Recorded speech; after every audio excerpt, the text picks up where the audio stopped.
Buenos días a todos. Bienvenidos sean a la sesión número 74 de la Federación Nacional de Neonatología. Los saluda el doctor Moisés Quiles, presidente de la Federación Nacional de Neonatólogos de México.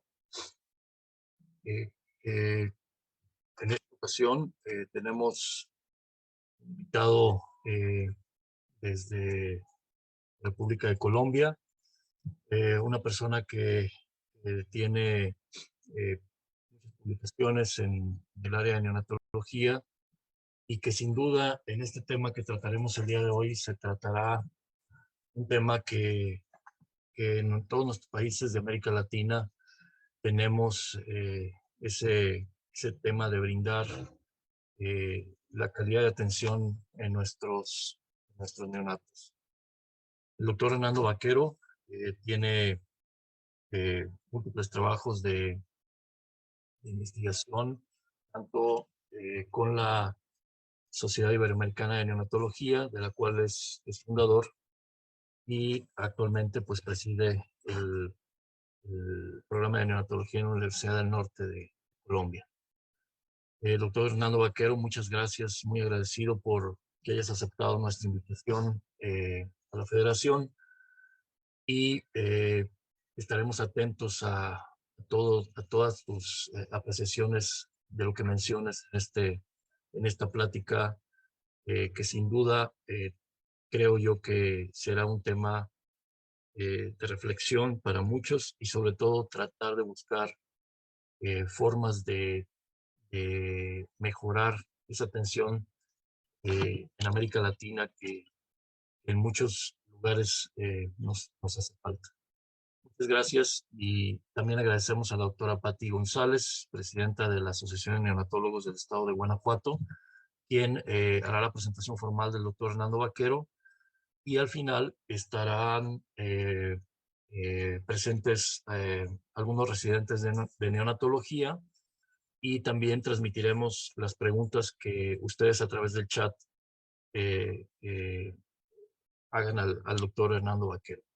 Algún comentario que ustedes quieran hacer, obviamente lo transmitiremos a través de la doctora Patti González. Muchas gracias y empezamos.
Buenos días a todos. Muy buenos días. En nombre de la Asociación de Neonatología del Estado de Guanajuato, y agradecemos al doctor Moisés Quiles y al doctor Gaspar Encalada la oportunidad de poder estar con ustedes presentando al doctor Hernando Vaquero Latorre. El doctor Hernando Vaquero Latorre es pediatra neonatólogo, coordinador del programa de neonatología de la Universidad del Norte Barranquilla, Colombia. El doctor es miembro fundador de la Sociedad Iberoamericana de Neonatología, también es miembro honorario de la Sociedad Iberoamericana de Neonatología y es expresidente de la Asociación Colombiana de Neonatología. El doctor está categorizado como investigador senior del Colciencias, la entidad encargada de promover las políticas públicas para fomentar la salud, la tecnología y la innovación en Colombia.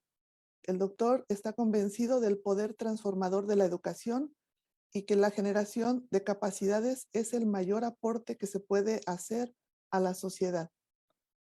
Sin más preámbulos, le voy a dar la palabra al doctor Hernando Vaquero Latorre para su presentación. Será Abismo en la calidad de atención en neonatología. Adelante, doctor. Muchas gracias, doctora González. Un saludo muy especial, muy afectuoso, agradeciendo, por supuesto, la invitación que me hizo el doctor Quiles, el doctor Encalada y usted con esta gentil presentación que hace de mi trabajo. Me impresiona, como lo conversábamos antes de iniciar esta transmisión, digamos, el alcance que ha tenido este programa que ustedes están liderando para educar a través de ahora estas herramientas a las cuales fuimos impulsados por la pandemia, para llegar a cada vez un mayor número de personas en áreas, en temas relacionados con el área de la neonatología. De verdad que alcanzo a ver acá en la pantalla algo así como 267 participantes conectados, lo cual de verdad, yo que he estado organizando al frente, organizar congresos, incluso presenciales, antes de la pandemia, alcanzar esta cifra un día sábado, cercanos al mediodía, es de verdad un récord. Así que solamente felicitarlos por este gran trabajo y por el buen posicionamiento que han hecho estas actividades. Sin más preámbulo, voy a pedirles un par de segundos para empezar la transmisión de mi pantalla y de esta manera iniciar la presentación. Esperemos.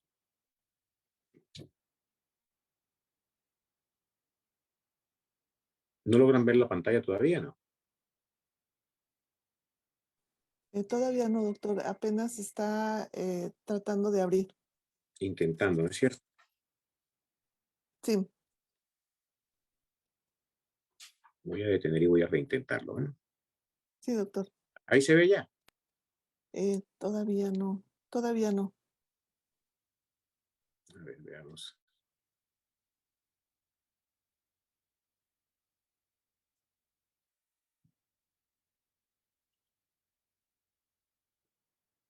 ¿Hay posibilidades que alguien desde el máster central tenga...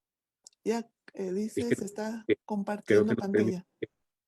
Y ahora sí.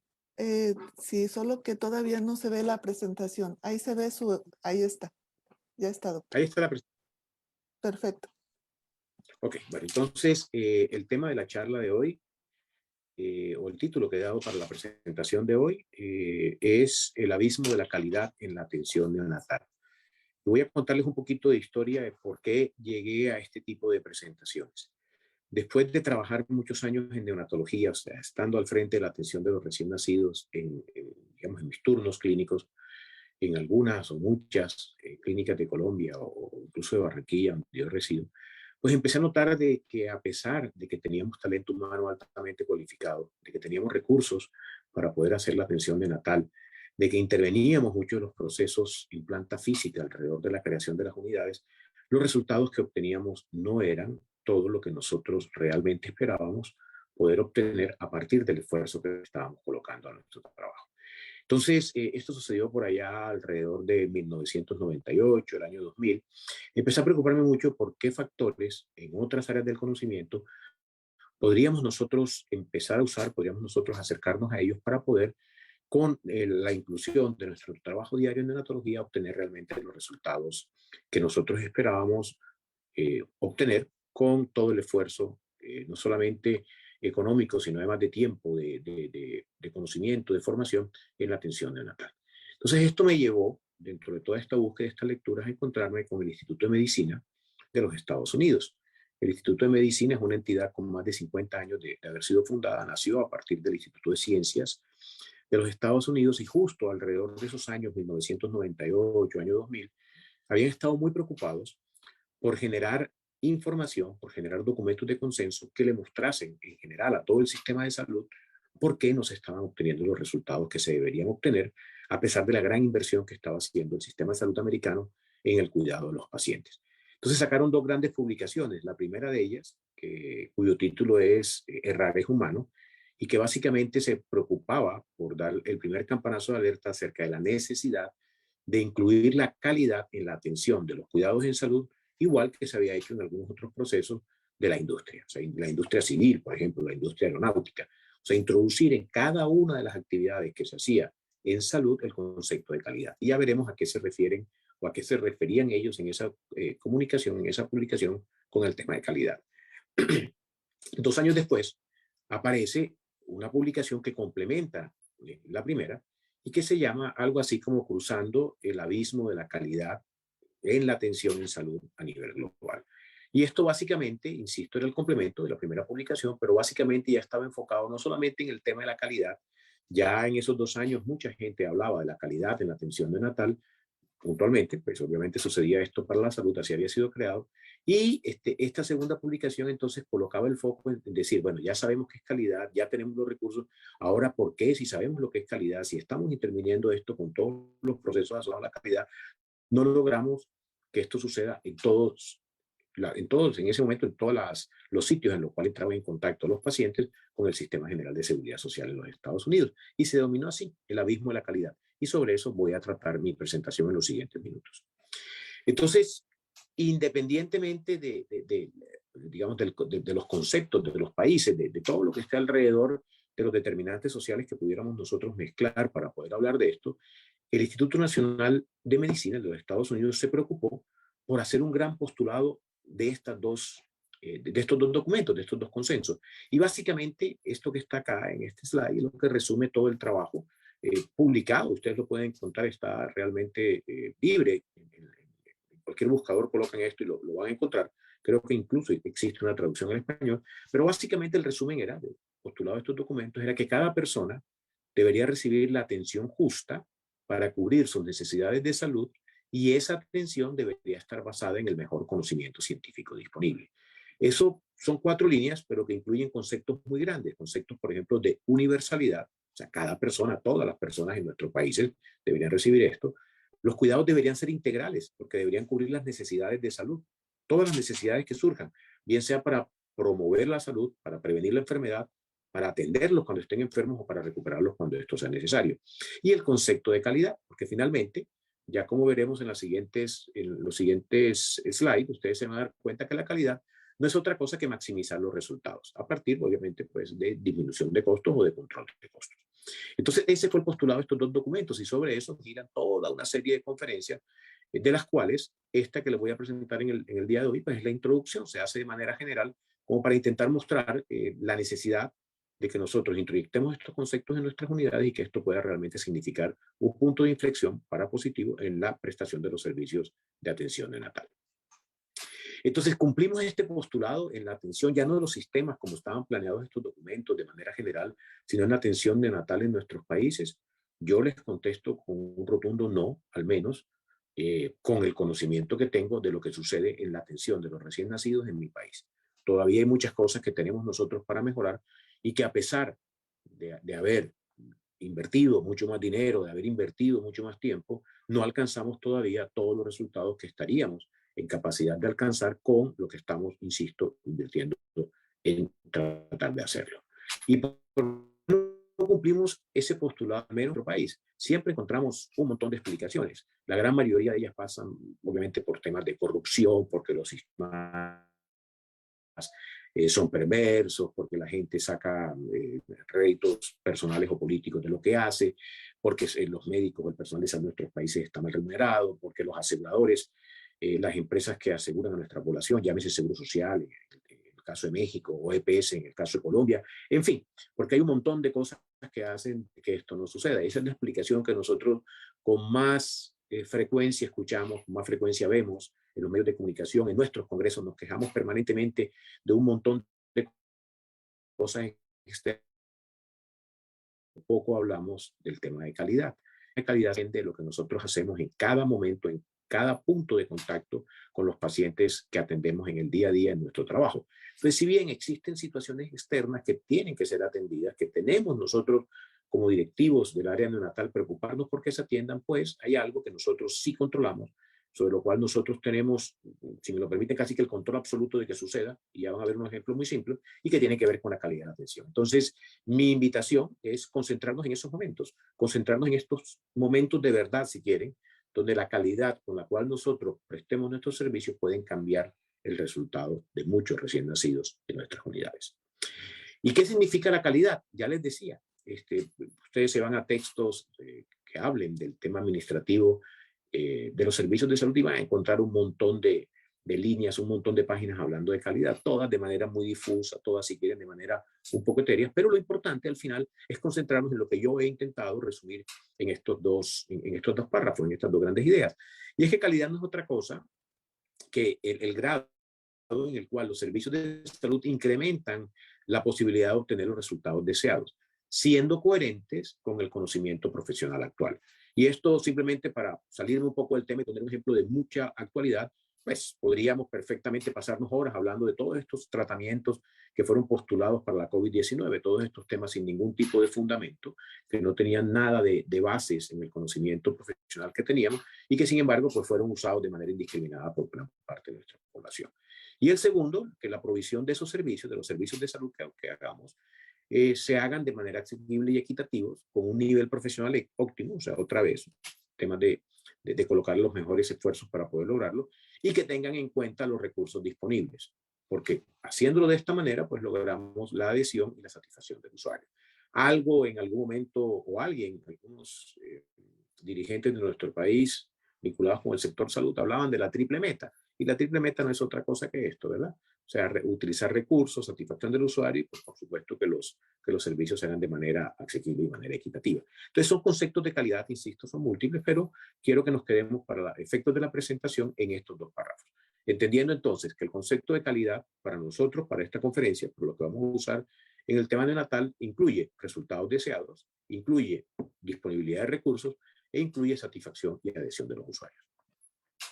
¿Qué pasa con el tema en nuestros países? ¿Qué pasa con el tema de los recursos? Nos quejamos permanentemente. Siempre queremos tener más cosas disponibles, más dinero, más unidades de cuidado intensivo neonatal en nuestra área, más personal, más insumos, pero desafortunadamente esos deseos tienen que ser contrastados con la realidad. ¿Y cuál es la realidad? Eso es para su país, para México. México invierte, según los datos que pude consultar recientemente, en estos días preparando esta presentación, México invierte algo así como el 6.22% de su Producto Interno Bruto en salud. Eso, digamos, visto porcentualmente, pues ya vamos a ver cómo ha evolucionado a través del tiempo, pero visto en pesos mexicanos o en dólares americanos, eso es muchísimo dinero. Ahora, eso alcanza, ya ahí pues podríamos seguramente conversar mucho también de lo que sucede allá, igual lo que pasa acá en Colombia, pero el problema es que ese 6.22% del Producto Interno Bruto en salud cada vez necesita cubrir más servicios, o sea, cada vez se presentan mayores tecnologías, cada vez se presentan mayores posibilidades de atención en el periodo neonatal, por ejemplo, cada vez sobreviven más recién nacidos con pesos más extremos. Entonces los servicios que cubren con esa plata van creciendo a través del tiempo. Y también la población que es cubierta, porque obviamente ya la ruralidad en nuestros países empieza a desaparecer. Ya mucha gente tiene la posibilidad con mejores vías de acudir a centros terciarios de atención. Ya en nuestro país, por ejemplo, la cobertura para prestación de servicios de salud es casi que universal, independientemente de que la población trabaje o no trabaje. Entonces, con la misma cajita de dinero, con la misma cantidad de recursos, tenemos que cubrir más servicios y tenemos que atender más población. Y además, como si lo anterior fuera poco, los costos de la atención directa empiezan a crecer. Perdón, porque empezamos a hacer un mal uso de la tecnología. Empezamos a abusar de ella, entonces tenemos una permanente tensión entre una caja de recursos que no tiene cómo crecer más, unos costos de atención directa que se incrementan para atender una mayor población y con servicios más cubiertos. Como ustedes obviamente fácilmente comprenderán, pues los recursos versus la demanda que se hace de ellos están en una permanente tensión. Y es nuestra responsabilidad entender esta situación para poder colaborar con lo que realmente nosotros podamos colaborar. ¿Y cómo podemos colaborar? Pues prestando servicios de calidad, intentando que esos recursos alcancen, maximizando la calidad con lo que lo hacemos, o sea, el impacto que ellos tienen, para que con los mismos recursos obtengamos resultados mayores. ¿Qué ha pasado en México? Eso también lo obtuve de cualquier buscador, son documentos públicos, pero esto es lo que México ha invertido desde el año 2010 al año 2020, su Producto Interno Bruto en salud. Entonces miren cómo ha estado relativamente estable, alrededor del 6%. Ese asterisco que está en el 2019, porque todavía son cifras que faltan alimentar con algún tipo de información, y lo del 2020, pues son cifras proyectadas que muy seguramente pues se ven impactadas por lo que hemos vivido con la atención de la pandemia, ¿verdad? ¿Qué tan lejos está lo que sucede en México con lo que sucede en Colombia? México, al igual que Colombia, forma parte de los países de la OCDE. Ese es un grupo de países, ustedes saben, pues, que están en vías de desarrollo, que de alguna manera tienen algunas ventajas de estar en estos grupos. Y el gráfico lo que muestra es eso. O sea, abajo en la barra horizontal están los nombres de los diferentes países. Las dos flechas rojas señalan México y Colombia. La flecha roja de la izquierda es México, donde México, según los reportes de esta entidad, gasta $1.198 anuales per cápita en atención en salud, y Colombia gasta alrededor de $1.276 per cápita en atención de salud. O sea, son cifras muy parecidas. Pero miren, en el contexto de la OCDE, cómo estamos los dos países, cómo se encuentran, pues muy cargados hacia la cola, ¿verdad? ¿Cuál es la diferencia entre México y Colombia? Por lo menos la que yo pude encontrar a través de la lectura de estos documentos. ¿Cuánto de esa inversión per cápita viene de gasto público y cuánto viene de gasto de bolsillo?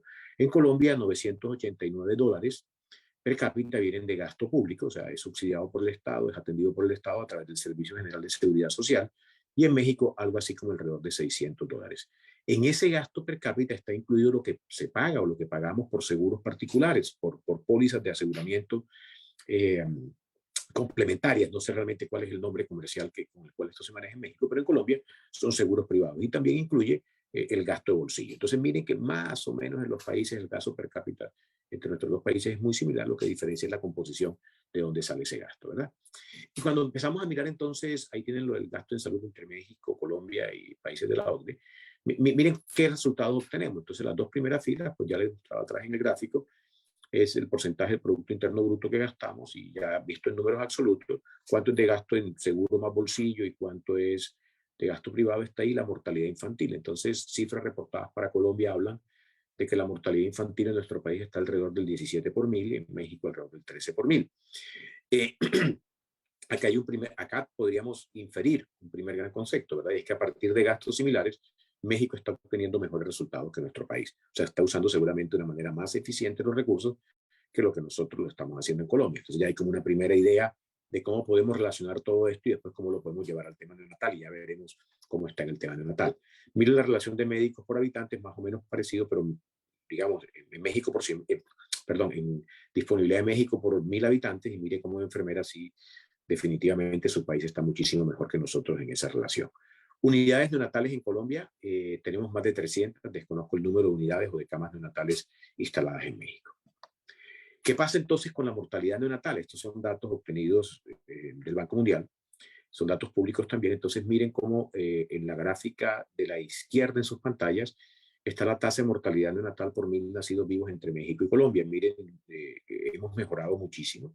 Miren dónde estábamos en 1960, o sea, a la izquierda del gráfico de la izquierda, donde estábamos México y Colombia. Miren cómo México, por allá alrededor del año 2005, logró incluso superar a Colombia, o sea, con una menor tasa de mortalidad neonatal, pero los datos reportados, creo que el punto de corte para este reporte es, sí, 2019, México estaba por encima de Colombia. La tasa de mortalidad neonatal en México estaba alrededor de 8.6 por 1.000 nacidos vivos, mientras que Colombia estaba en 7.5 por 1.000 recién nacidos vivos. Entonces son datos que tenemos que conocer porque nosotros trabajamos en el área neonatal y tenemos que apuntarle necesariamente como actores importantes de la atención de los recién nacidos, pues a lograr que estas cifras mejoren, que estas cifras se ubiquen dentro de rangos donde realmente se ubiquen otros países de la región. Entonces miren ustedes dónde está Chile, por ejemplo, miren ustedes dónde está Estados Unidos, con una gran inversión. Realmente el sistema americano no es que sea un sistema muy eficiente en manejo de recursos. Sin embargo, miren lo que cuando ustedes lo comparan por la tasa de mortalidad neonatal, pues evidentemente existe una diferencia entre la de Chile y la de Estados Unidos con respecto a la de Brasil, México y Colombia, simplemente por colocar países grandes dentro de América Latina. Pero esto no solamente sucede cuando, digamos, esto no solamente queda en evidencia cuando lo graficamos para los países. Al interior de mi país sucede esto. Ya les decía que yo empecé a trabajar en esos temas alrededor del año 2000. Y en el año 2010, publicado en el año 2012, presentaba un congreso, uno de los congresos de CIBE, con la doctora Galvis, con el doctor Neira, graficamos, recogimos datos para que en las diferentes departamentos administrativos de nuestro país, los diferentes estados, para intentar hacer un símil con México, nos fuimos a buscar en esos diferentes departamentos cuál era la capacidad que tenían medidas en camas de unidades de cuidado intensivo neonatal instaladas por cada 1000 recién nacidos vivos y lo comparamos contra lo que en ese momento aceptábamos como tasa de mortalidad neonatal por 1000 recién nacidos vivos. Entonces miren en este gráfico cómo todos esos puntos, todos esos nombres que están a la derecha, en el cuadrante superior derecho, corresponden a departamentos o territorios en los cuales tenían una disponibilidad de recursos, o sea, tenían un buen número de camas instaladas de unidades de cuidado intensivo neonatal por cada 1000 recién nacidos vivos, pero los resultados que obtenían estaban por encima del promedio nacional de mortalidad neonatal. O sea que evidentemente esas regiones tenían un problema de calidad. Enfocándolo y entendiéndolo en este gráfico solamente en el recurso, en el tema de las camas de unidad de cuidado intensivo neonatal. Esto se graficó para neonatólogos, para enfermeras neonatales y el resultado fue el mismo. No me voy a detener en esto porque es algo muy particular de mi país, simplemente para llamar su atención. Miren cómo el gran número de departamentos tenían buenos recursos, pero los resultados que obtenían no eran satisfactorios. Eso fue en el año 2012 y a partir de esto pues empezamos a implementar varias intervenciones que después obviamente han sido medidas en el tiempo y hemos podido evidenciar cómo esto ha cambiado. Los otros 3 cuadrantes pues corresponden a sitios como Vichada, Guaviare, Amazonía, son zonas muy alejadas de nuestra geografía con una muy alta tasa de mortalidad neonatal. Y hay otros sitios en los cuales pues realmente no teníamos datos, esos sitios muy alejados y realmente era muy difícil poder conseguir información en ese momento. Después pudimos tener algo de datos y pudimos seguir graficando. Entonces, con lo trabajado hasta aquí, les puedo contar que es evidente que entre la atención en salud que tenemos y la que podríamos tener no existe una diferencia, sino que existe un abismo. Y sobre eso voy a concentrarme en las siguientes diapositivas. Entonces, ese modelo del abismo, básicamente, también se puede resumir en estas 5 líneas. Y es que permanentemente, en nuestros países, en los países con un mayor nivel de desarrollo, se está generando mucho conocimiento y que ese conocimiento genera cambios. Son cambios que obviamente van orientados hacia obtener mejores resultados en la atención en los sistemas de salud. En nuestra área neonatal, pues sí que esto es cierto, es una especialidad muy joven en el contexto de la medicina. O sea, ustedes bien saben que la neonatología tendrá alrededor de 60 años de historia. Entonces hay mucha investigación, se producen cambios muy rápidos, pero para que esos cambios que ya sabemos mejoran los resultados, se implementen en todas nuestras unidades de cuidado intensivo a través de prácticas clínicas generalizadas, tomamos mucho tiempo. Igual sucede con la tecnología, o sea, los monitores cambian, se demuestra que algún tipo de monitores, algún tipo de tecnología usada, por ejemplo, para obtener datos confiables de saturación, supera, pero de lejos, a lo que teníamos en una primera generación, pero eso no llega a nuestras unidades, se tarda realmente muchísimo tiempo para que eso suceda. Entonces, el modelo abismo trata sobre esto, o sea, ya sabemos, estudiamos, revisamos artículos, revisamos bibliografía, participamos en seminarios, entendemos lo que está sucediendo en países con mejores niveles de desarrollo, salimos muy emocionados de todos estos encuentros académicos, de toda esta lectura, pero implementar eso en nuestras unidades nos toma demasiado tiempo. Ese tiempo es el abismo. Eso es lo que hace que suceda gráficamente acá, en que gente innovadora hace investigación, los pioneros empiezan a adaptarlo, pero para que eso llegue a la mayoría rápida pragmática, o sea, la gente que realmente le va a entrar beneficio y todavía peor a una mayoría lenta de conservadores, toma tiempo. Nosotros tenemos que preocuparnos por saltar rápidamente ese abismo, por lograr de que lo que nosotros vemos funciona en otras latitudes, que mejoran los resultados en la atención neonatal, sea rápidamente implementado al interior de nuestras unidades y nuestro grupo. Y por supuesto, pues de manera gráfica siempre existe una cola, siempre existe un grupo que se llaman en estas presentaciones los últimos escépticos, que esos son los que, a pesar de que tienen toda la evidencia, que todo el mundo lo hace, ellos siguen pensando que tienen la verdad revelada, que ellos son los poseedores del conocimiento absoluto, y al final, después de mucho dolor y después de muchas pérdidas en vida y en recursos, pues deciden implementar lo que ya todos hemos decidido, estamos seguros, debemos hacer para la atención de estos bebés. Ejemplos, y ya esta es la parte, la siguiente mitad de mi presentación. Conversando con el doctor Encalada hace 3 o 4 días, pues intentábamos revisar los ejemplos que pudiésemos compartir durante esta presentación. Yo escogí 3 porque él gentilmente me compartió algunos documentos de la realidad de la neonatología en México, los cuales leí, pues evidentemente pude interpretar en ellos o pude identificar en ellos muchas similitudes con lo que pasa en nuestro país. Entonces, siguiendo el mismo orden, voy a hablarles ahora de una de las cosas que evidencié, y son los ejemplos que a continuación siguen, de los cuales el primero es la operación cesárea, o sea, lo que sucede en nuestro país con los nacimientos por operación cesárea. Entonces, ahí claramente se identifica un modelo de la vida. ¿Por qué? Porque ya sabemos que la OMS habla de que la tasa deseable de nacimientos por operación cesárea debe estar alrededor del 10 al 15%. Documentos publicados ya hace más de 10 años, un documento de Salud para Todos, hablaba que la máxima cesárea, el máximo porcentaje de cesáreas aceptables para nulíparas debería estar alrededor del 15%, y que máximo un 63% para aquellas mujeres que tuviesen una cesárea previa. O sea, un porcentaje ya empezaba a mostrarse en ese 2010, un porcentaje importante de parto vaginal después de una operación cesárea.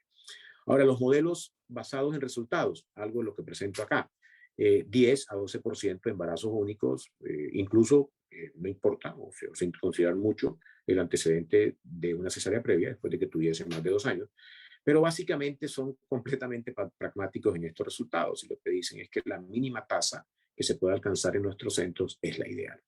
El Colegio Americano la Academia de Ginecología Americana el Colegio Americano habla de que debería estar alrededor de un 10 o igual un 15% para nulíparas que vengan encefálica, que no tengan ningún tipo de complicaciones, y deberíamos tener alrededor de un 30% de parto vaginal después de cesárea iterativa. Entonces, como ustedes ven, parecen todos coincidir de que alrededor del 15% para mujeres nulíparas es una buena cifra, una cifra aceptable, y que a partir de esto, de este 15%, la tasa que suba, pues a partir de cesárea, mujeres con cesárea previa, pues deberíamos trabajar para poder encontrar en ellas el mejor número, el menor porcentaje posible. ¿Qué pasa en nuestros países? Entonces, miren, las 2 flechas señalan promedio de Latinoamérica, promedio de países de la OCDE, 34 países, y el rectángulo rojo, que creo que ustedes lo alcanzan a ver, igual son las únicas 2 columnas de diferente color, hablan o grafican, nos muestran lo que es México y Colombia, donde la tasa para su país y para el mío está alrededor del 40%. Pero esto no sucede igual en toda la geografía, por lo menos de mi territorio. En Colombia, donde yo vivo, en la ciudad de Barranquilla, hay instituciones privadas que reportan cifras de algo así como el 85% de nacimientos por cesárea, sin indicaciones algunas, o un gran porcentaje de ellas, sin que sean documentadas en indicaciones médicas comprobables o verificables. Entonces, realmente acá vemos que algo está sucediendo. ¿Y por qué tiene que ver esto el nacimiento por cesárea con los temas que nos convocan hoy? Ya veremos rápidamente en esta diapositiva. Y es que cuando nosotros hablamos de embarazo a término, tenemos que entender que el embarazo es un continuum biológico y que existen 5 semanas entre la semana 37 a la 42. Esto parece una situación de perogrullo, pero realmente lo que intento acá mostrar es que un niño a la semana 37 es más inmaduro que un niño a la semana 38. Y en la semana 38 es menos maduro que en la semana 39. Y cuando revisamos las publicaciones y miramos los diferentes, que hay de verdad un sinnúmero de publicaciones en revistas indexadas, que empiezan a mostrarnos la mortalidad de los recién nacidos en semana 37, encontramos que esta está alrededor de 0.66 por 1000 recién nacidos vivos. Y en la semana 39, esta mortalidad es de 0.33 por 1000 recién nacidos vivos. Son números realmente muy pequeños, pero si yo soy el papá de uno de los bebés que van a nacer por una cesárea, sobre todo cesáreas electivas, me gustaría conocer estos números. Porque si bien son números, insisto, muy pequeños, el riesgo se dobla. Y la única diferencia que hay en tiempo son 2 semanas. Entonces, ¿por qué niños nacidos por cesáreas programadas en nuestros centros son, digamos, porque nacen niños con cesáreas programadas en nuestro centro con una alta frecuencia, con solamente 37 semanas de edad gestacional, cuando en esos niños, insisto, programadas, no media ninguna indicación médica. ¿Por qué no esperar hasta la semana 39? Ese cambio de 2 semanas duplica la probabilidad de que tengamos mortalidad en los recién nacidos. Y esto está escrito hace muchos años. Hay comités de opinión, están publicadas en un sinnúmero también de revistas. O sea, está claro que el niño a full término es el niño que tiene 39 semanas, 0,7 días, y va hasta las 40 semanas, 6 de 7 días. Ese es el niño que está realmente a término. Eso es un continuum biológico y naciendo en ese momento, en este intervalo de tiempo, es cuando los niños tienen mejores resultados, tienen muchísimas menos complicaciones en el periodo neonatal. Ese artículo, que es un artículo clásico publicado en New England en el 2009, miren las barras que sacaba, o sea, fácilmente se grafica. Estos son bebés nacidos por cesáreas electivas, o sea, mamás que tenían antecedentes de cesáreas, o sea, cesáreas recurrentes, electivas, mamás que llegaban a tener el nacimiento en las diferentes instituciones que graficaron o que aportaron datos para este estudio, que tenían una cesárea anterior y que no mediaban ninguna indicación médica para la realización de la cesárea, aparte de tener el antecedente pues, de una operación previa. Entonces se graficaron los nacimientos. Insisto, no, el médico sin indicación podría escoger en qué semana nacía. Y miren ustedes cómo esto es impresionante lo que se muestra acá. Los niños nacidos a término, por encima de semana 37, cuando nacían a la semana 39, a la semana 40, solamente un 8% de ellos presentaban algún tipo de patología. Y eran donde se obtenían muchísimos mejores resultados. Entonces, insisto, si yo puedo escoger la fecha o la edad gestacional en la cual nace un recién nacido, ¿por qué me voy a cargar hacia las semanas en las cuales los resultados estadísticamente, con significancia estadística, nos muestran no son los mejores? Acá graficado de otra manera, pero ya en la línea verde lo que muestra son cualquier desenlace en semana 37, 38 y 39, cualquier desenlace en la muerte, y las otras pues muestran admisiones a la unidad de cuidado intensivo, síndrome de dificultad respiratoria y hospitalización mayor a 5 días. Entonces, evidentemente, en esta publicación del 2009 ya se deja sentado de que debemos todos luchar porque los recién nacidos que nacen por cesáreas electivas sin que medie ninguna indicación médica, o sea, una cesárea electiva, la voy a hacer porque hay un antecedente de cesárea previa, ni siquiera se va a intentar parto vaginal, tengo que escoger en qué semana sucede. Miren en esta tabla cómo los riesgos cambian y cambian con significancia estadística. Si ocurre por debajo de la semana 39 o por encima de la semana 40. Aquí hay una oportunidad grande de mejora. Ahora, esto podríamos decir, no, esto solamente sucede en esta serie publicada en New England. No, esto es un país, estos son datos del Líbano. Igual, miren cómo muestran que la línea roja lo que muestra es las cesáreas electivas realizadas en este país y la línea punteada muy tenue lo que muestra es la progresión lineal como esto va creciendo. Y esto tiene mucha importancia acá con fines de presentación porque muchas de esas cesáreas electivas son cesáreas realizadas por petición materna y sucede en cada uno de los centros o en muchos de los centros en los cuales nosotros trabajamos. ¿Por qué es la cesárea? Porque la mamá, la familia, el núcleo cercano a ella o incluso el médico, pero bueno, acá básicamente para este tema la mamá decide consultar al ginecólogo y decirle que ella quiere que su nacimiento se dé por cesárea. Entonces, todos los grupos gremiales de ginecobstetricia de los Estados Unidos han estado permanentemente reuniendo. Esta declaración es del 2019 y reemplazaba la de abril del 2013, donde básicamente ellos dicen, ok, listo, no podemos ir contra algunos principios bioéticos, tenemos que aceptar el tema de la petición materna, pero quiero sugerirles que sigan las siguientes recomendaciones. Entonces, ahí están listadas, pues no voy a quedar no voy a tener a leerlas, pero básicamente quiero dejarles un gran mensaje, y es que cuando esto suceda, cuando la mamá quiera definir su nacimiento por cesárea, por favor, garantizar con el equipo de perinatología que esto nunca se realice antes de la semana 39. Porque como les acabo de mostrar recientemente, cuando esto sucede por debajo de estas semanas, estamos incrementando la probabilidad de que esos recién nacidos tengan un desenlace no deseado, que ingresen a la unidad de cuidado intensivo, que hagan taquimia transitoria y que incluso algunos lleguen a fallecer. Entonces, por favor, insistir mucho en esto porque es un tema simplemente de educación, de hablar con claridad con el equipo y a partir de cambiar esa conducta podríamos empezar a obtener mejores resultados. Y la segunda recomendación que le hago con respecto a esto, con dejárselo como una gran idea, es que también debemos informar a las madres, el equipo debe informar a la madre que con cada cesárea que se haga incrementan los riesgos de que la mamá, de que el desenlace de esas mujeres no sea el deseado en futuros embarazos. Ustedes saben que a partir de la primera cesárea y con las subsiguientes empieza a incrementar el riesgo de que esa mujer tenga un embarazo que curse, por ejemplo, con placenta ácreta o que tenga un montón de complicaciones asociadas a sangrados en el periodo postnatal inmediato y que incluso acaba en histerectomía. Entonces, tener mucho cuidado con esto, ser conscientes de que tenemos que hablar con todo el equipo, involucrarlos a ellos para que esto se pueda dar. Preguntas para trabajar, y las hago a ustedes, después podríamos conversar en el tema de las preguntas, pero podríamos perfectamente intentar, cuando ese momento llegue, cuando podamos conversar al final, que ustedes, cada uno de ustedes, se haga estas preguntas y plantee algún tipo de respuesta, ¿verdad? La primera es si ustedes saben cuál es el porcentaje de nacimientos por cesáreas en sus centros hospitalarios, cuántas de esas cesáreas son electivas y cuántas de esas cesáreas electivas son realizadas por solicitud materna. Si ustedes colocan estos números y empiezan a trabajar con ellos, yo les garantizo que cuando ustedes empiecen a asociar estos números, estos porcentajes, con los desenlaces en sus recién nacidos, van a evidenciar algún tipo de relación.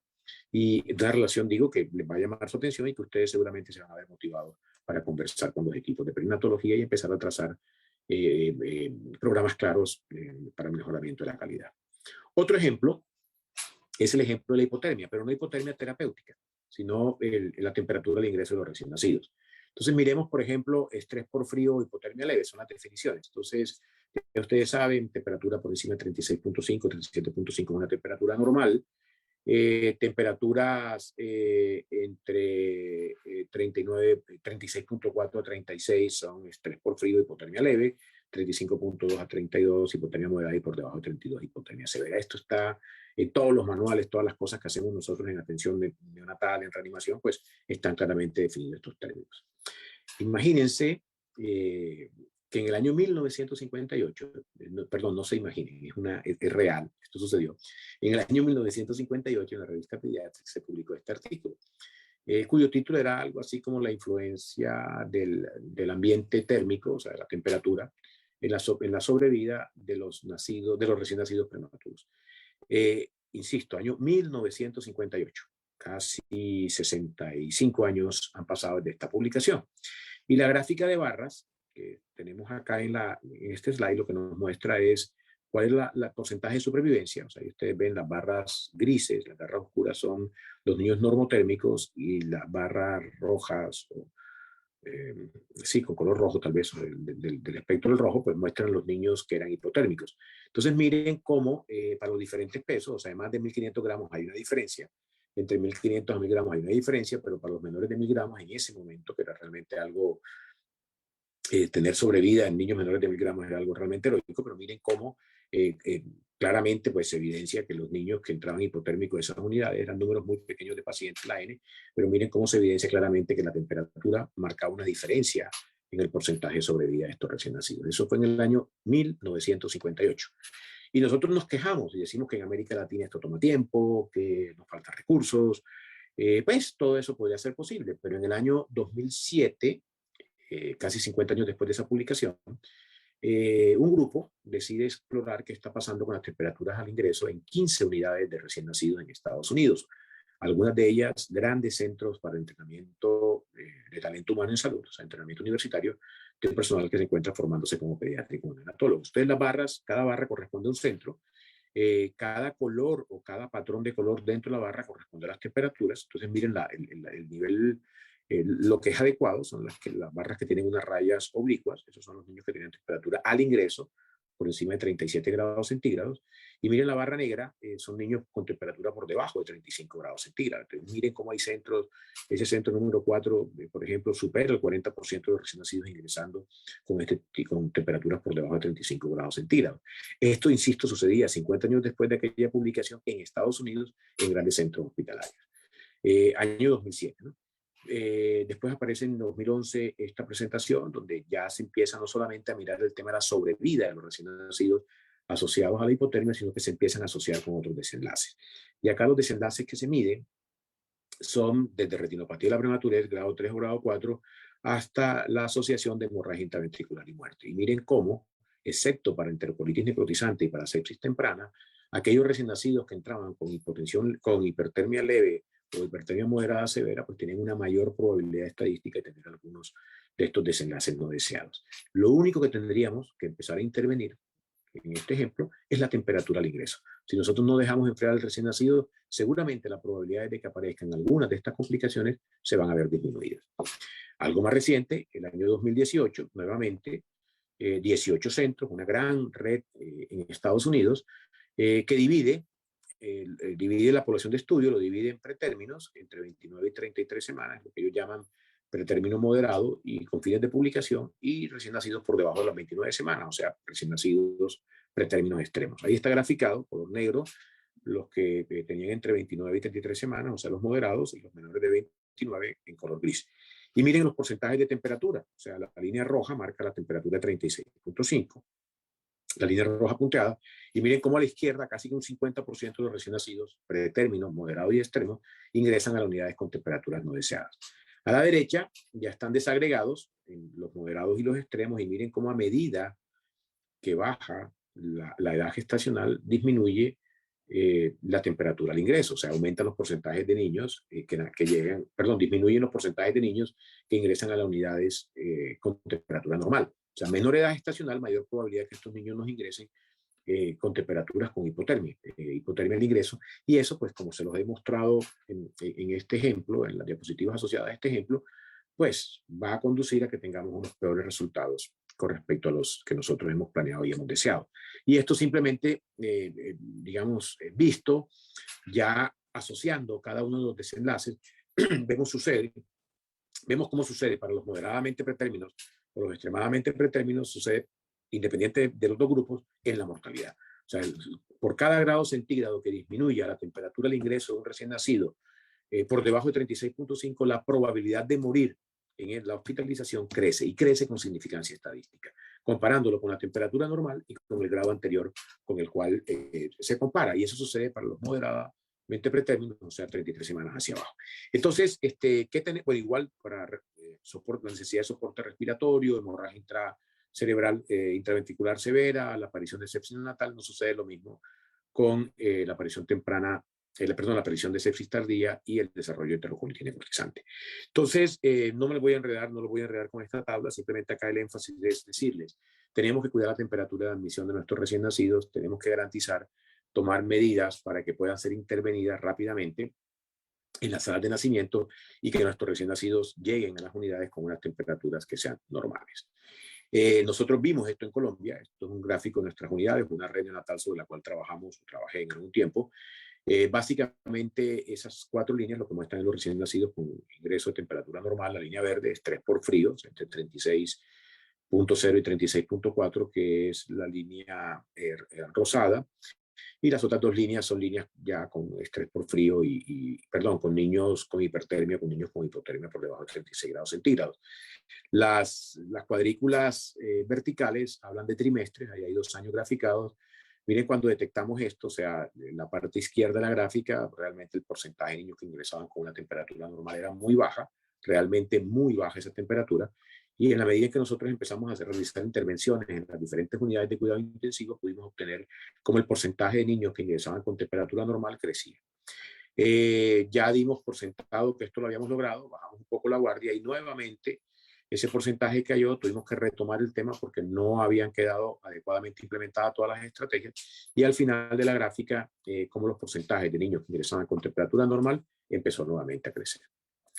Entonces las preguntas para que hagamos cuestionamientos, y es si ustedes saben cuál es la temperatura de los recién nacidos que ingresan a nuestra unidad o a su unidad. O sea, ustedes vigilan la temperatura de ingreso como un parámetro que les ayude a evaluar cuál es la probabilidad de éxito en la atención de ese recién nacido. Realmente esto lo hacemos de manera rutinaria. Incluimos la temperatura dentro de la valoración de factores pronósticos para este recién nacido, igual que lo hacemos con la presión arterial o con la saturación. Simplemente les dejo la pregunta para reflexión. Y también saber si se ha implementado alguna medida para garantizar la temperatura para ingreso de los recién nacidos en sus sitios de atención. El tercer y último modelo tiene que ver con la leche materna. Yo creo que mucho se ha escrito acerca de la utilidad de los beneficios de la lactancia materna. Esto es un artículo publicado en el 2004, donde se evidenciaba que la lactancia materna se asocia con una reducción en el riesgo de muerte después del periodo neonatal. Que independientemente de toda la multicausalidad que puede estar incluida, hacer o promover la lactancia materna tiene el potencial de salvar o retrasar 720 muertes infantiles cada año en los Estados Unidos. Esto fue publicado en el 2004. ¿Por qué pongo esto acá? Porque obviamente la probabilidad de establecer una lactancia materna exitosa en los recién nacidos, pues depende de qué tan rápido la podamos hacer, la podamos implementar. Y muchas veces, con el hecho, ustedes lo saben, de dejar estos recién nacidos, separarlos del lado materno, internando los en unidades de cuidado intensivo neonatal, sea de alta complejidad, baja o mediana complejidad, no permite que la lactancia materna se establezca de una manera adecuada. Y eso ya está, desde el año 2004, insisto, que ya estaba perfectamente documentado, de que si los niños no son lactados, pues cuantificados cuántas muertes se podrían prevenir en Estados Unidos. En nuestras unidades, nosotros obviamente tenemos la posibilidad de garantizar, al menos no entorpecer la probabilidad de que la lactancia materna se dé con éxito. Entonces, en el año, esto fue 2013 tal vez, sale el primer metaanálisis publicado donde la alimentación temprana con leche materna, definida como aquella que se inicia entre las 24 horas después del nacimiento, tiene la potencialidad de disminuir la morbimortalidad de los recién nacidos atendidos en las unidades de cuidado intensivo neonatal. Y acá están las tablas, no se alcanzan a ver, digamos, completamente los nombres de los metaanálisis, fue publicado en el 2013, pero ahí dentro de la gráfica, dentro de la tabla a la izquierda, lo que se ve son los metaanálisis que fueron analizados. En todos ellos, o sea, en todos los recién nacidos, independientemente de la edad gestacional, y en los de muy bajo peso al nacer, el inicio de la lactancia materna de manera temprana, o sea, antes de las 24 horas de vida, cambió el pronóstico de la mortalidad y la mortalidad de los recién nacidos. En la tabla de la derecha muestra lo mismo, o sea, con los dos más grandes artículos, y básicamente cuando lo habla del tema de la mortalidad y está claramente expresado, independientemente de la causa, de lo que sucede, de la causa que lleva finalmente a la mortalidad, que los niños que tienen un inicio temprano de lactancia materna, pues tienen un mejor pronóstico durante su estancia en la unidad de cuidado intensivo neonatal. Entonces, las preguntas también, estos temas de lactancia materna, es si ustedes saben cuál es el porcentaje de recién nacidos que inician leche materna temprana en nuestras unidades, en sus unidades, y si en sus unidades tienen una persona a cargo de seguir el proceso de alimentación de nuestra unidad, porque todos en las unidades creamos equipos, por ejemplo, para la ventilación mecánica, por ejemplo, para el comité de infecciones, por ejemplo, para los comités de mortalidad, si quieren para comités administrativos, pero no es tan frecuente que cuando voy a las unidades o cuando me invitan a dar conferencias en las unidades, pues tengan comités definidos para garantizar que la alimentación en las unidades, tanto enteral como parenteral, se entregue de manera adecuada. Entonces la invitación es a que reflexionen acerca de estas preguntas, porque seguramente en ellas van a poder identificar oportunidades de mejora. Bueno, los 4 minutos y básicamente, ¿qué tenemos que hacer entonces para cruzar el abismo? Entonces, para cruzar el abismo tenemos que entender que la atención neonatal es un sistema adaptativo complejo. Esto lo entienden mejor los ingenieros, pero básicamente lo que significa es que es una red dinámica donde hay mucha gente actuando en paralelo, o sea, muchos equipos actuando en paralelo, constantemente y reaccionando cada uno de los miembros del equipo a las diferentes situaciones que se están presentando en los otros puntos de él. Entonces, nosotros, por ejemplo, nos concentramos en el tema del personal de salud, pero se nos olvida que estamos dentro de un gran sistema, que tenemos disponibilidad de tecnología, que tenemos que interactuar con la infraestructura y que tenemos que reconocer el entorno social. Si nosotros, para estos ejemplos que les he colocado, desconocemos toda esta interacción tan compleja, podemos desgastarnos intentando cambiar cosas al interior de nuestras unidades que finalmente no obtienen los resultados que estamos buscando y que desechamos un poco desencantados porque consideramos que esto es una pérdida de tiempo. Si nosotros somos capaces de cambiar el enfoque y entender que esto es completamente adaptativo y muy complejo, temas como, por ejemplo, las cesáreas, el número de nacimientos por cesárea, pues vamos a empezar a generar en ellos cambios, involucrando no solamente el tema de lo que hacemos en la unidad de cuidado intensivo neonatal, sino el que hace el equipo de perinatología. Cuánta tecnología hay realmente para poder garantizar que los partos suceden, los partos vaginales, colocando analgesia obstétrica, o cuánta tecnología podemos usar, por ejemplo, para garantizar monitoreo, y así sucesivamente con un número de ejemplos que podríamos colocar en cada uno de los puntos que les he tratado durante la presentación. Entonces nos concentramos, era un poco lo anterior de cambios en primer orden, siempre nos preocupamos, nos reunimos los neonatólogos, afortunadamente aprendimos a involucrar enfermeras y terapistas en nuestras reuniones, pero todo muy orientado hacia el tema del talento humano en salud, los que prestamos los cuidados, y se nos olvida todos los cambios de segundo orden que son los que están por ahí dando vueltas. Un ejemplo de esto es con el tema de la temperatura al ingreso. Un cambio de primer orden, hombre, asignamos personal para que se encargue el proyecto, decimos, mira, a partir de este momento el doctor Vaquero va a quedar encargado, después de su presentación, de monitorear y de garantizar todo el tema de la temperatura de ingreso de los recién nacidos. Pero se nos olvidan los cambios de segundo orden. y es que no educamos en el impacto clínico de la hipotermia a los que intervienen, no le educamos a la gente que nos acompaña en sala de partos, no educamos a la gente que está encargada, por ejemplo, de revisar que la tecnología, que las camas, que las fuentes de calor radiante funcionen de manera adecuada. No encargamos a la gente de los temas administrativos para que realmente nos den los insumos, las mantas, lo que nosotros realmente necesitamos para poder trabajar, porque esto tiene también un impacto económico. Entonces tenemos que trabajar sobre estos dos tipos de cambios, de primer orden, lo que siempre nosotros hacemos de manera fácil, y también, pues, por supuesto, los cambios de segundo orden para poder alcanzar los objetivos que estamos buscando. Estos ciclos virtuosos ustedes los conocen: actuar, planear, hacer y verificar. Algunas cosas dentro de todo esto que son fáciles, que son realmente fácilmente transmisibles, y que básicamente cuando nosotros queremos ser exitosos en estos procesos de calidad tenemos que ser estratégicos, no podemos dispararle a todo, no podemos salir de aquí pensando en que vamos a mejorar el resultado de nuestra unidad porque vamos a comprar ventiladores que tengan la posibilidad de hacer todos los métodos, los métodos, todos los tipos de ventilación que vemos en los congresos en los cuales asistimos, sean presenciales o sean virtuales. Tenemos que enfatizar en lo que es realmente importante. Acá les traje 3 ejemplos que realmente son muy importantes y que son muy fáciles realmente de implementar. Culturales, tenemos que evaluar el entorno. No es lo mismo en una unidad donde los médicos entran y salen a hacer turnos, donde la cultura organizacional, si me lo permiten, es solamente ir a atender el recién nacido sin preocuparse mucho por los resultados, a aquellas unidades que, digamos, que ya tienen establecidos procesos, protocolos, y que ya tienen grupos de atención estable donde realmente la gente puede hacer seguimiento a través del tiempo de las diferentes intervenciones y así valorar los resultados que se van obteniendo. Desde la parte técnica, entrenamiento y todos los sistemas de soporte, y de la parte estructurales, pues los mecanismos apropiados para facilitar el aprendizaje. O sea, garantizar que todos los equipos tengan acceso a eso en condiciones en los cuales sea posible aprender. O sea, después de turnos de 24 horas, 12 horas, con mucho estrés, con mucha dinámica, pues seguramente no van a ser los mejores momentos o puntos de contacto para hacerlo. Se cumplen con nuestros postulados, entonces ya viene cómo se define, y es que los resultados esperados no se obtienen cuando, primero, los pacientes no reciben la atención adecuada, cuando se pueden obtener los beneficios con menos recursos y cuando se desvían innecesariamente los recursos. Nosotros muchas veces nos quedamos con el discurso de abajo, o sea, con ese de que se desvían innecesariamente los recursos.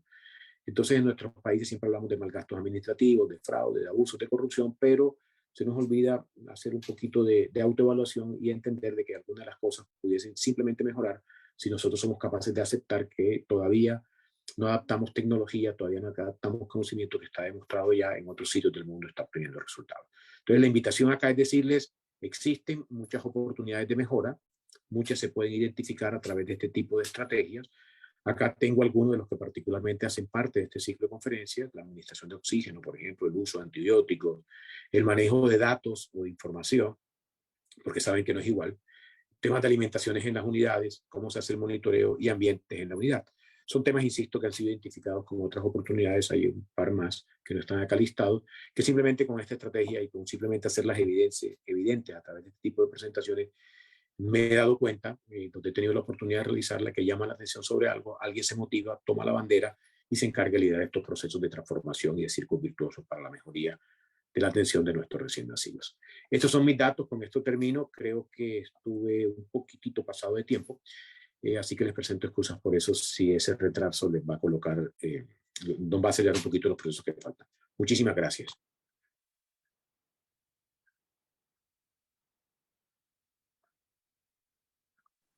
Muchas gracias, doctor Vaquero, por excelente ponencia. Nos ha mostrado una arista diferente de lo que a veces nos enfrascamos como neonatólogos, que nos abocamos o nos quedamos en el tema de la atención inmediata en el recién nacido, pero olvidamos todo lo que está más allá, y a veces, si es necesario, hacer un poco hacia atrás para ver todo el panorama que tenemos enfrente. Le comento que aquí en el panel tenemos dos residentes de neonatología que están muy interesadas en realizar preguntas directamente a usted, doctor. Tenemos a la doctora Paulina Adame, residente de segundo año de neonatología, que le va a realizar una pregunta. Gracias, Adelante. doctora Patricia. Buenas tardes, yo soy Paulina, como ya me presentó la doctora. Me queda muy claro que con esta plática, pues acciones muy pequeñas pueden generar un gran impacto en la calidad de atención, pero muchas veces no lo dimensionamos hasta que lo traducimos a números. Entonces, mi pregunta es, ¿de qué manera en su país o usted, como coordinador de un programa de neonatología, fomenta el interés sobre el tema en calidad de atención en sus residentes? Gracias, doctora Adame, excelente pregunta. A ver, esto tiene una historia muy larga, pero muy larga realmente. Yo creo que algo más de 20 años que te decía cuando empecé a trabajar estos temas. El sitio donde yo me entrené, que fue en Bogotá, en el programa de pediatría, la persona que nos entrenaba, o sea, el jefe del servicio, era una persona que se preocupaba mucho por llevar datos, por llevar estadísticas. Bueno, en ese momento no había computadores, como te podrás imaginar, no había Excel, no había nada de estas herramientas y le tocaba al R1, era casi que el castigo de llegar a hacer pediatría, ser el responsable por el registro de los diferentes libros que en ese momento se llevaban manual de los eventos clínicos que sucedían en nuestras unidades. Obviamente, pues entenderás, ya seguramente lo sufriste, ya fuiste R1, o sea, le tocaba a uno llevar columna por columna, número por número, sacar los porcentajes, apoyarse en los epidemiólogos, en los estadísticos para poder encontrar algún tipo de asociación y relación. Con el ejemplo de esa persona, de ese jefe en ese momento, pues yo empecé a valorar el tema de tener datos. Cuando tuve la oportunidad ya de hacerlo en mi clínica, en mi práctica privada, en mi unidad, conseguimos personas, recuerdo mucho médicos recién egresados, que se contrataban nada más para llevar lo que nosotros llevábamos en ese momento, la estadística. Bueno, los computadores todavía eran muy pequeños. Y empezamos a replicar el ejemplo, o sea, mostrar a través de los datos, hacer evidente los resultados que obteníamos y la asociación con alguna de estas intervenciones. Entonces, con el ejemplo, muchos de los residentes de pediatría de nuestro programa, muchos de los residentes de neonatología de nuestro programa empezaron a interesarse y empezaron a plantearse preguntas de investigación. Como ya teníamos una base de datos robusta de mucho tiempo, digamos, la transición fue fácil.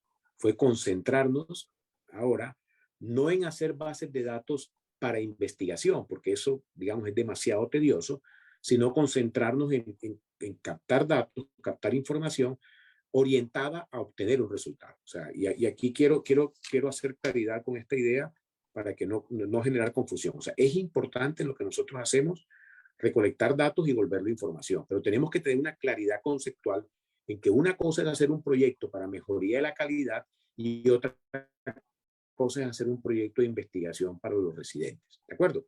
Cuando tú haces un proyecto de investigación para un residente, porque va a hacer su trabajo de grado, pues tienes un montón de variables, tienes un montón de cosas que te desgastan recogiendo datos, necesitas casi que de manera permanente estar manipulando la base de datos para que digamos, la información que captures es una información limpia, que no tenga mucho sesgo. Eso toma tiempo y toma esfuerzo, y eso no lo hace una enfermera que también tiene que cuidar pacientes, y eso no lo hace un neonatólogo que también tiene que cuidar pacientes. Eso exige una persona dedicada solamente a recolectar esta información para poder hacer investigación. Ahora, los otros datos, los proyectos para mejoramiento de la calidad, tienen que ser mucho más concisos, ya te lo decía en la presentación, mucho más enfocado a resultados. Entonces, con los residentes en entrenamiento en nuestro programa, lo que hacemos es eso, mostrárselo con el ejemplo. ¿Usted quiere hacer investigación? Listo, aquí tiene, móntelo, hay una base de datos, ya existen muchas oportunidades gratis además, o sea, existe, por ejemplo, no sé si conoces el sistema de RedCap, que es un sistema alojado en la Universidad de Vanderbilt, donde tú te registras como centro, tú creas tus propios formularios o los exportas, y ahí puedes trabajar y te hacen por lo menos un análisis preliminar de los datos que tú vas incluyendo, o sea, te lo hacen a la vuelta de un clic. Entonces, eso hacen los residentes. Por el otro lado está el proyecto de mejoramiento de la calidad. Después de esta conferencia alguien decide, vamos a revisar el tema de temperatura al ingreso de nuestros recién nacidos. No necesita más de 20 variables. Eso lo va a recoger cualquier persona, temperatura al ingreso, edad gestacional, define 5 o 6 o 7 resultados de la atención neonatal y eso va a ser suficiente. Entonces, para contestar tu pregunta, ¿cómo estimulamos a los residentes? Con el ejemplo, pero sin aburrirlos, porque es que a mí también me entrenaron de esa forma, en recoger un montón de información que nunca más nadie vuelva a revisar, que termina montada en un libro, para que finalmente terminemos en 2 o 3 congresos diciendo que en nuestra unidad nacen 50% de hombres y 50% de mujeres, 15% de prematuros y 25%, o sea, no sé, esto no te lleva a nada. Entonces aquí lo importante es, con el ejemplo, mostrarle que si hay preguntas, si hay respuestas para preguntas concretas, rápidamente tú lo vas a poder implementar de manera rápida en la unidad. Gracias.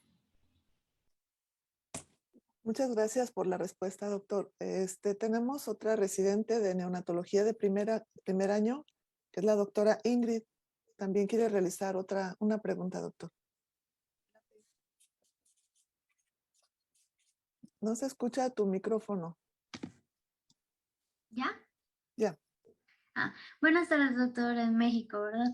Una pregunta. Bueno, nosotros hablamos sobre todo en estos temas de educar a nuestro equipo de trabajo, ¿no? A nuestro equipo de médicos de base, a nuestros residentes, a los que son nuestros, como en jerarquía menores, a enfermería, pero hablamos muy poco de la participación de los pacientes en este tipo de calidad. Y hablamos de que en cuanto a la calidad de la atención es también la percepción de los pacientes. ¿En su país tienen algún tipo como de protocolo educacional para ver como que a los pacientes lleven alguna educación y esto mejore también la calidad de atención? Por ejemplo, educarlos en lactancia para que estos incrementen la tasa de lactancia materna en los pacientes que están hospitalizados, o higiene de manos, o acerca de la cesárea, de programarle, por ejemplo, si la señora quiere cesárea electiva, de ayudarle a que al final de cuentas la señora se vaya por el camino del parto, o acerca de ese tipo de cosas, programas educacionales, pero para los pacientes. Gracias, doctora Luna, por la excelente pregunta. Sí tenemos programas en Colombia, o sea, forman parte de los programas, forma parte de una gran estrategia país, que es la atención primaria de salud con enfoque comunitario, pero no alcanzan los resultados que realmente nosotros en su momento estuviéramos considerando deberíamos alcanzar. Bueno, o sea, realmente, digamos, el 95% tal vez de las mujeres embarazadas en Colombia reciben atención prenatal. Bueno, 95%. Pero cuando tú vas a ver la calidad de esos controles prenatales, pues obviamente te quedan muchas cosas todavía por mejorar, ¿verdad? Entonces la respuesta es sí, los programas existen, pero no están teniendo el impacto que deberían tener. Puntualmente con lo que me citas, por ejemplo, el tema de la lactancia materna, existen campañas nacionales desde hace muchísimos años mostrando las bondades de la lactancia materna, todas estas olas de redes sociales que ahora privilegian el tema de la lactancia materna, pues colaboran. Pero realmente, insisto, la herramienta existe, pero no estamos tan convencidos todavía estamos como en ese abismo de la calidad, de que los pragmáticos ya tomemos esto, que esto va a funcionar, ¿verdad? Y de que ya todo el mundo se case con ello, porque estamos más preocupados por las cosas que usualmente nos convocan, de aprender si la ventilación tiene que ser sincrónica, de aprender si los volúmenes corrientes tienen que ser de 4 o de 4.5 cc por kilo, de saber si la dopamina la colocamos a 0.01 microgramos o 0.005 microgramos. O sea, nos preocupan todavía más ese tipo de cosas que medidas sencillas que podemos rápidamente implementar y que van a obtener resultados. Entonces, la respuesta es sí, sí contamos con ello, pero todavía falta muchísimo para que ellas alcancen el impacto que estamos buscando. Muchas gracias, doctor. Tenemos una pregunta que la hace una enfermera que me parece interesante. Dice, ¿bajo qué bibliografía basada en evidencias basaron las tablas de clasificación de estrés por frío que mostró en la presentación? Ok, tendría que revisar tendría que compartirte los artículos, la presentación, para que a partir de las referencias busquemos los referentes. ¿Qué aceptamos universalmente? Temperatura entre 36.5 y 37.5 como temperatura normal, por debajo de 36.5 hasta 35 estrés por frío, por debajo de 35 hipotermia. Como viste en la presentación, son varios artículos y cada artículo utilizó una definición de hipotermia, o sea, la clasificó por debajo de 32 grados centígrados, entre 32 y 35. Recuerden que no estamos hablando de hipotermia terapéutica, estamos hablando de temperatura al ingreso del niño a la unidad de cuidado intensivo, o sea que de manera general todos los estudios coinciden en que temperatura por debajo de 36.5 es hipotermia y que por debajo de esta temperatura los resultados neonatales empeoran cuando lo comparamos con temperaturas entre 36.5 y 37.5. Entonces, cada artículo tiene un referente, cada artículo tiene unos, digamos, una bibliografía que soporta el haber dividido en los diferentes grupos que le mostré. Muy bien. A continuación, médicos residentes que están en el panel nos van a apoyar con realizar preguntas la doctora Paulina va a realizar una pregunta de la que está en el Facebook. Adelante, Pau. La doctora Rosy pregunta, ¿cómo se midió la disponibilidad de recursos? ¿Y qué opinas sobre la aplicación de los criterios de Robson para estimar el porcentaje de cesárea permitida en una unidad? Excelente pregunta también. Muy buenas preguntas realmente, qué bueno. Lo primero es cómo se miden los recursos disponibles. En el tema de talento humano, pues existen datos o indicadores que podemos comparar entre los países, ¿verdad? Los que tienen datos disponibles. Número de médicos por cada 1000 recién nacidos vivos, número de enfermeras. En algunos países es posible incluso encontrar número de neonatólogos, número de enfermeras neonatales al frente de la atención de los recién nacidos, camas instaladas en unidades de cuidado intensivo neonatal por cada 1000 recién nacidos vivos. Y bueno, cualquier otra cosa que aparezcan ahí como indicadores. Eso, digamos, ahí nosotros, con respecto a eso, pues definimos los parámetros de nuestro estudio de los recursos disponibles, porque aceptamos que en un sistema general de seguridad social como en Colombia, la disponibilidad de recursos en temas de cobertura, en temas de prestación de servicios, cobertura efectiva en temas de prestación de servicios y el tema de disponibilidad de intervenciones es igual para toda la población. Bueno, obviamente hay una dispersión geográfica en estos temas de aseguramiento, pero para efectos del estudio que nosotros realizamos, nos concentramos en camas disponibles. Nosotros hicimos unas encuestas en ese momento, en el año 2010, en las unidades neonatales que teníamos registrados en la base de datos de la asociación. En ese momento yo era presidente de la Asociación Colombiana de Neonatología, y con esos números pudimos calcular la disponibilidad de camas en servicios de neonatología para la atención de los recién nacidos, y lo llevamos a tasa. También pudimos preguntar cuántos neonatólogos contaban en esas regiones y cuántas enfermeras neonatales. Entonces, para efectos del estudio, esos fueron los recursos que tuvimos en cuenta. Bueno, con respecto a la segunda pregunta, de los criterios de Robson, maravilloso. Hay un artículo publicado incluso en un centro acá en Colombia, en Medellín, que habla del uso de los criterios de Robson para poder clasificar un gran porcentaje de las cesáreas que se realizaban en ese centro. Entonces, los criterios de Robson han demostrado ser muy sensibles, muy específicos, han demostrado tener buen peso para poder clasificar cada uno de los procedimientos que se realicen en nuestra institución. Entonces, es una, insisto, muy buena pregunta y es un muy buen paso, es un muy buen primer paso para arrancar a revisar cuál es la realidad de las unidades en las cuales trabajamos.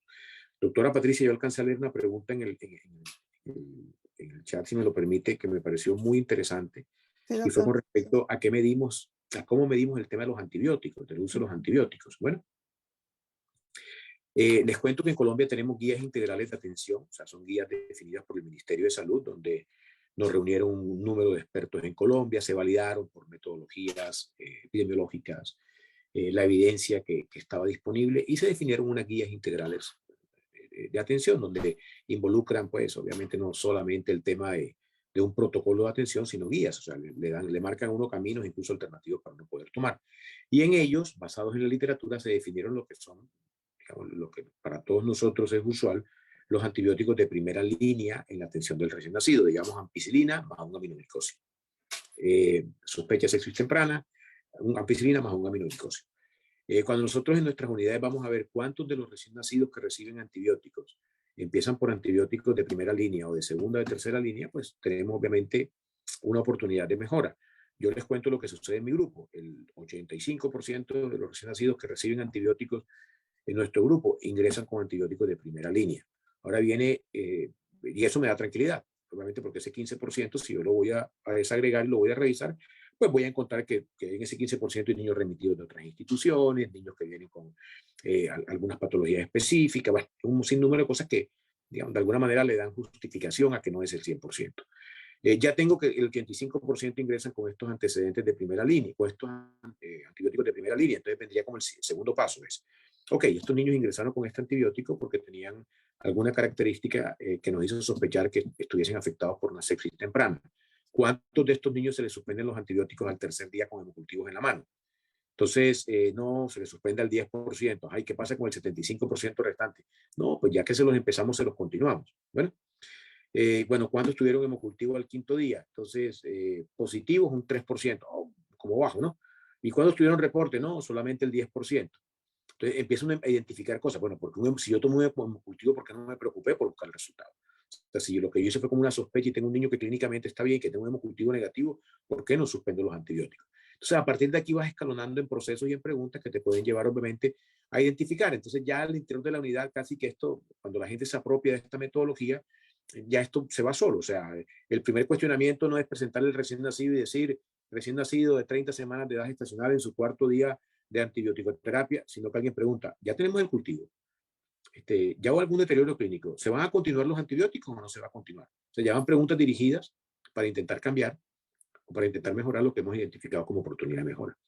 Gracias, doctora Patricia. Qué pena que me metí con una pregunta, pero es que el tema me apasiona. Está muy bien, doctor. Para eso es lo que se trata es de compartir todo lo que usted tiene de conocimientos con todos nosotros. Existe una pregunta que me parece muy, muy interesante, la hace la doctora Marister Santillán del Hospital Infantil de México. Si la quieres realizar, Ingrid, adelante. Menciona que sí, ¿cuáles serían los indicadores de calidad que usted sugiere como más importantes en la unidad de cuidados intensivos y qué peso les da al seguimiento de estos? Gracias, doctora. A ver, los indicadores de la calidad, de esto hay muchísimo escrito y yo creo que no hay una fórmula mágica para poder abordarlo. Bueno, yo les cuento qué me preocupa a mí en mi grupo, sin que nosotros lo hagamos perfecto. Nosotros en este momento somos un grupo de neonatólogos que prestamos servicios integrales de neonatología, que tenemos la oportunidad, digamos, de llegar a algunos sitios con todo un equipo, intervenir la atención, o sea, enfermeras que han trabajado con nosotros, que trabajan en nuestro grupo, terapistas, pediatras, neonatólogas. Entonces, ¿qué me preocupa? Por ejemplo, en las unidades que ya tienen mucho tiempo, me preocupa retinopatía y la prematurez. ¿Qué me preocupa? Displasia broncopulmonar. ¿Qué me preocupa donde ya tenemos mucho tiempo? Antibióticos. Bueno, abuso de antibióticos. ¿Qué me preocupa en estas unidades que tenemos mucho tiempo? Mortalidad neonatal tardía. Bueno, pero si vamos a una unidad en la cual vamos a arrancar de cero, hay un nuevo equipo de ginecólogos, hay un nuevo equipo de enfermeras que nos colaboran, hay un nuevo grupo, digamos, unos nuevos determinantes sociales en esa población, me preocupa entonces la hipotermia al ingreso, me preocupa entonces la lactancia materna, me preocupa entonces el porcentaje de cesáreas, me preocupa entonces el abuso del oxígeno o la prolongación de la estancia hospitalaria sin ninguna razón. Bueno, porque todo esto es, digamos, es que lo otro no es importante. Sí, lo otro es importante, pero como mostraba tal vez al final de la presentación, que sobre eso pasé un poco rápido por temas de tiempo, tenemos que obtener victorias tempranas.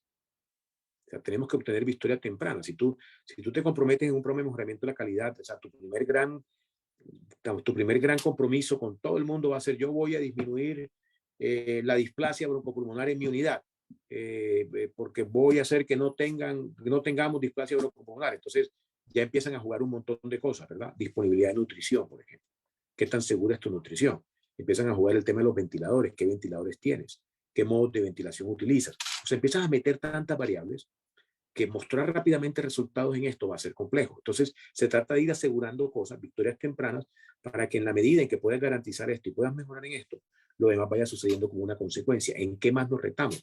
Yo recuerdo también anécdotas del tiempo de trabajo, cómo en algún momento en la unidad teníamos problemas, esto ni siquiera lo tengo ya en las presentaciones, pero creo que está guardada en la primera, extubaciones, las famosas extubaciones accidentales. Yo creo que todos hemos conocido esto en nuestras unidades, ¿no? O sea, extubaciones accidentales. Entonces, yo me acuerdo que en algún momento en la unidad llevábamos un conteo en días, igual que lo hacen en la industria petrolera, por ejemplo. En las plantas, ¿cuántos días llevan sin accidentes? Nosotros llevábamos un conteo de cuántos días llevamos sin extubaciones accidentales. Entonces, todo el mundo estaba en la unidad y veía 10 días y uy, no va a pasar en mi turno, o sea, yo voy por el día 11. Entonces, vas teniendo victorias tempranas, porque detrás de esas extubaciones accidentales venían los neumotórax. Detrás de esas extubaciones accidentales venían los traumas durante las intubaciones. Detrás de esas extubaciones accidentales venían, obviamente, las alteraciones en los parámetros y los planes de ventilación que nos llevaban entonces a displasia broncopulmonares. Entonces, ese tipo de cosas es lo que yo creo que, doctora Luna, tenemos como que racionalizar, sentarnos, planear. Esto no es decir simplemente ya, vamos a mejorar la calidad. Eso tiene un proceso, alguien tiene que alguien tiene que hacerse responsable de esto, ¿no? Pero los resultados son maravillosos.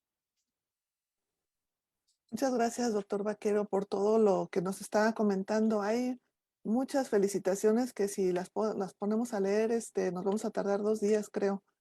Llegamos al foro máximo de 347 asistentes, excelente. Pues no me queda más que agradecer todo lo que nos ha comentado. Excelente ponencia, es como el término común en todos los comentarios. Y pues le agradecemos su tiempo y todo su esfuerzo por preparar esta sesión que ha sido enriquecedora y nos ha dejado pues mucha enseñanza desde otros puntos de vista que a veces nos olvidamos. Muchas gracias, doctor. Muchas gracias, doctora Patricia. Nuevamente mis agradecimientos para el doctor Quiles, para el doctor Encalada, la doctora Luna, la doctora Dami, que han colaborado aquí como residentes. De verdad que me da mucha esperanza y mucha alegría saber que personas jóvenes como ustedes en entrenamiento participan en este tipo de eventos y además que lo hacen pues, con esa seguridad y con esa calidad que han transmitido en sus preguntas. Ustedes son los llamados a pertenecer o a formar ese porcentaje pequeñito que dieron por ahí innovadores, ¿no?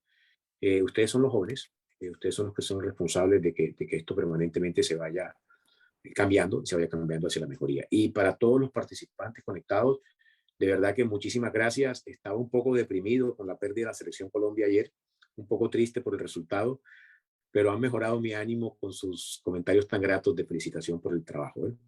Y lo digo porque anoche, con semejante dolor, tuve que sentarme a revisar la presentación de hoy y estaba realmente impactado. Así que de verdad que con los comentarios y las cosas que han colocado en el chat, de verdad que me han recuperado la alegría. Muchísimas gracias, doctores. Para mí siempre será un honor poder participar en actividades en su país. México durante mucho tiempo ha sido referente de la neonatología en América Latina y yo creo que ese papel pues está ahí, lo tienen que seguir manteniendo y estas actividades demuestran que caminan por el sendero indicado. Muchísimas gracias, doctora. Feliz fin de semana. Gracias, doctor. Bueno, a continuación, antes de pasar a la siguiente sección, les recuerdo a todos que tenemos pendiente el Congreso Triestatal de Neonatología que estamos organizando en conjunto con la Asociación de San Luis Potosí y Aguascalientes, el cual estaba programado para febrero del 16 al 19. Dadas las condiciones de la pandemia por COVID-19, se ha tenido que posponer y lo tenemos programado hasta el 17, del 17 al 20 de agosto de este año. A continuación le doy la palabra al doctor Moisés Quiles, quien tiene el último mensaje. Adelante, doctor Moisés.